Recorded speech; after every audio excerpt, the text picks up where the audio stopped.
But I say it in front of my friends, this should never happen to another president again. This hoax, this should never happen to another president again. Thank you. That was President Trump just a short time ago with his first remarks on the release of the redacted Mueller report during a White House ceremony honoring members of the Wounded Warriors Foundation. The Department of Justice released that report during that event, and the president's legal team now has prepared a 35-page rebuttal to the Mueller report. Attorney General William Barr says there was no attempt by the White House to influence the redaction process. The president confirmed that in the interest of transparency and full disclosure to the American people, he would not assert privilege over the special counsel's report. Accordingly, the public report I am releasing today contains redactions only for the 4 categories that I previously outlined, and no material has been redacted based on executive privilege. Well, I can tell you Democrats are already moving ahead. Representative Nadler, Committee on Judiciary, tweeted out, "It is clear Congress and the American people must hear from Special Counsel Robert Mueller in person to better understand his findings. We are now requesting Mueller to appear before the House Judiciary as soon as possible." And of course, he tweeted a picture of the letter. So how does this all fit together? Well, it knits like this. You just heard from the Attorney General, and we have 400 plus pages that the American public can read on its own. The 2 conclusions from all of our legal experts here on Fox News from the moment it dropped 2 hours and about 19 minutes ago has been that the Attorney General was correct in stating that there was no evidence of collusion by anybody with the Trump campaign. And that should be good news for the American people. And on the option or the subject of no obstruction, which is also a finding made by the Attorney General, that is where Democrats are sliding in and saying they want more information. But 35 pages of rebuttal. Kellyanne Conway, counselor to the president, you're with me now outside the White House. Talk to me about this process today. The report has been out for a bit, but reports that the White House had seen it earlier. Well, I had, and the chief of staff hadn't. In fact, we received it after the press conference today. We had no advance notice, but we already knew what was not in the report, Harris, and that is collusion or obstruction. This president and his team did not interfere whatsoever in the Department of Justice's attempt to get millions of pages of documents and dozens of witnesses. There was no attempt to redact any portion of the report. There was no assertion of executive privilege. This president and his team has been completely compliant. And what is the net result? The net result is some $35 million, and 22 months later, we know what we already knew, which is that this president won that election fairly and squarely, that we didn't need WikiLeaks or anything beyond Hillary Clinton herself to get negative information on Hillary Clinton. You know what I did as campaign manager to get negative information on Hillary Clinton? I got it from Hillary Clinton. She was an awful candidate. He won fairly and squarely. No single person involved with Donald Trump's presidential campaign in 2016 aided and abetted or worked with anybody from Russia. This report makes that very clear.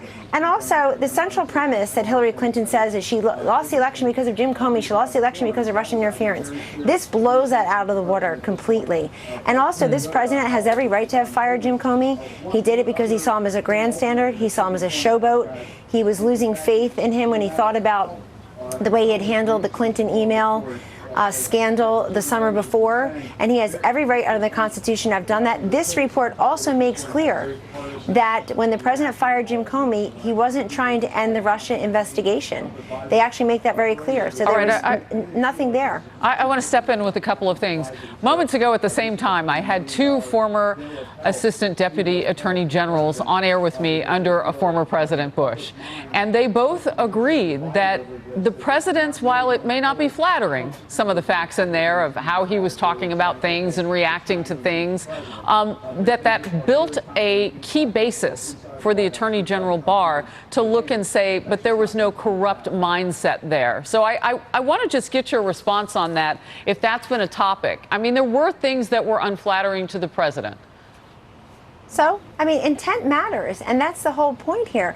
Look, what all these people have had to say over millions of words, thousands of hours on TV, in print, on Twitter, has zero legal significance. What matters is what the Department of Justice and the special counsel concluded here, which is no collusion, no obstruction, and complete exoneration, as the president says. This has been a political proctology exam, and he's emerging with a clean bill of health. There's no other way to look at it. And I want to say I've been with the president most of today, and he's in a great mood because he is exactly where this all started, which is that his campaign won fairly and squarely. He is a legitimately elected president. And I want to say something else. The Democrats and their friends in the mainstream media have put so much into this. They've invested so much into this, Harris, that they got nothing. As my Italian grandma would say, un gats. They got nothing going into 2020. They have no idea how to beat him because they figured they could indict or impeach or frog march him out of office. Not happening, everybody. Complete clean bill of health. And you know, there are other things, too, in talking to the president. I was the first person to publicly call for Adam Schiff's resignation from as Intelligence Committee chairman several weeks ago on your network. I'm going to double down on that. Not only should he resign, he should produce the evidence that he said he has. He said, oh, he can't go into big detail, but it'll come out. If he has evidence of collusion that somehow the special counsel couldn't find over 22 months and $35 million of our money, I want Adam Schiff to produce that. He ought to put up or shut up, the way they talk about Attorney General Barr calling for his resignation. He's a chief law enforcement officer of this land, and he did a fantastic job today laying out a report, but it's the Mueller report. It's the Mueller team working with the Attorney General and the Deputy Attorney General. Do you think we need to hear from Mueller? 93-7. Pardon? Do we need to hear from Mueller, yes or no? We've heard from Mueller. Harris, this is the Mueller report, but the Attorney General said today he has no problem with Mueller testifying if Congress wants to continue this charade. But this is the Mueller report. This was the Mueller investigation. This is the Mueller team's redactions. Bill Barr is new to the job. Deputy Attorney General Rod Rosenstein has been there from the beginning, and he stayed on for that continuity. He was confirmed by the Senate something like 93-7.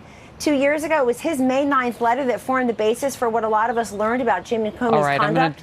About people at the FBI. I'm going to jump in and point back to the news you just made, and that is the double down on asking or demanding for a look at Adam Schiff resigning from the committee that... Or producing the evidence. Harris, he has said on TV where he's not under oath. And that is the news that you're making now. It's interesting because we get a little bit of a flavor of maybe what's in that 35-page rebuttal from you, but we also get into the mindset of the president today. Kellyanne Conway, thank you very much. Thank you. But remember, people on TV aren't under oath, but everybody in this report was. Thank you. Good point. Thank you.